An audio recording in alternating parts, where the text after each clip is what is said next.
into the wall is how firefighters found this Metro bus after a collision with another car sent it into the building. Investigators say this white SUV was involved, and people who work nearby say the collision happened at a troubled intersection.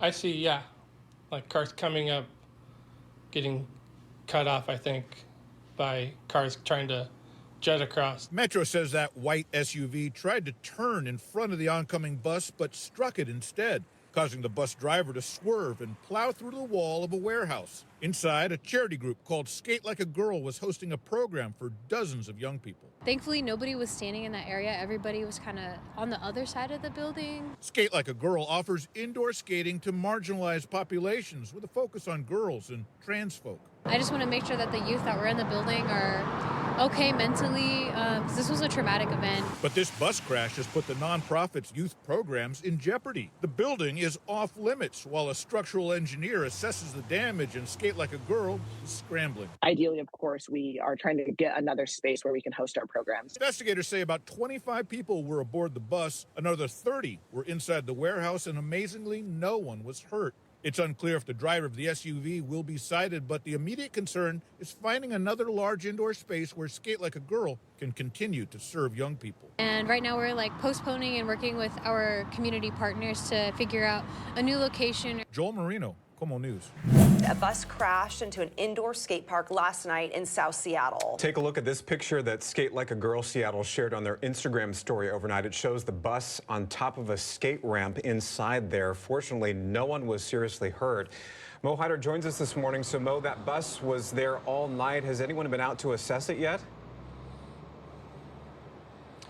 Well, Steve, a security guard who has been keeping an eye on this bus all night and this building says engineers from the county are supposed to come out here. We have not seen them yet, just to assess the damage to the bus and also the damage to the building.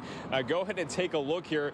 Like you said, has been here all night. You can see mostly the front right side of it is what crashed into the building. Remnants and debris of it also scattered everywhere. This is the South Jackson side, so the front portion of this building, all of it has been taped off, and that security guard that I just mentioned, he said he has been here all night monitoring the situation. They do say this building has been deemed unsafe, so they have to keep a close eye on it just in case, of course. Mo, do you have any more information on what may have led up to this crash? I know we got a little more information from King County Metro, but what have you learned?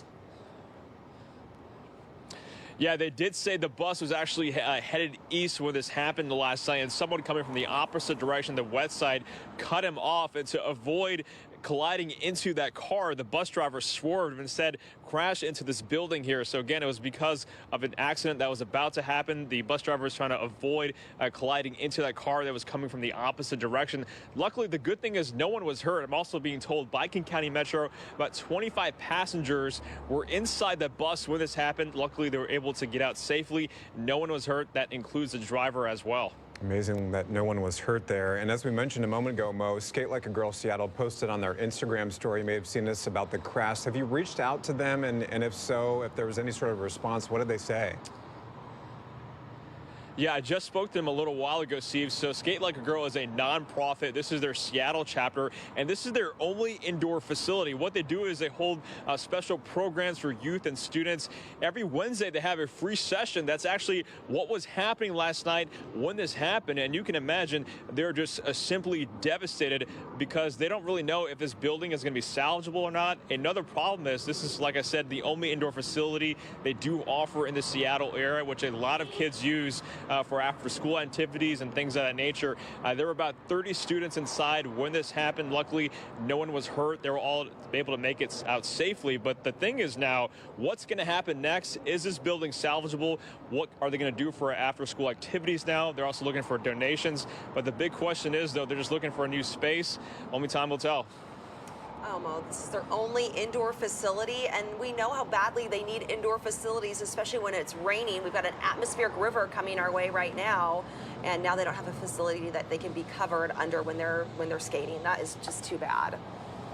Thank you, Mo. No, it's just thanks. horrible circumstances, and thinking about how there's folks that are sort of checking that out for the very first time. Oh, goodness. Right, and you're Yes. inside and looking at what this nonprofit is doing, what a great organization it is too. And now this impact is huge. And, like he was saying, they got to assess the building, figure out if it's even, usable, and trying to raise some money to figure out a different space that they can use going forward. And this just shows the consequences of a driver's alleged bad actions of cutting off a bus. And you think about how big one of those buses are, don't have a lot of time or room to react. And this is what happens. And that building has been deemed unsafe, so they certainly cannot be in that facility. And also, too, when you were looking at Mo's live shot and you see the bus behind him, did you see how close it was Power to pole. hitting that pole, too? That could have been a very different situation. It wasn't, but it had to hit the pole, knock the pole down, then there would have been a power situation.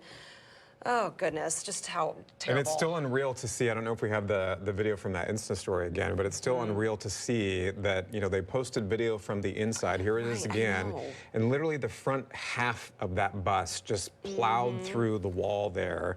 And it's still stuck in that position today. And Wednesday night is their indoor skate, and so people were there. But again, fortunately, really, nobody was hurt in this, which is just incredible. Because that likely ended just inches or feet away from people. So Absolutely. thank goodness.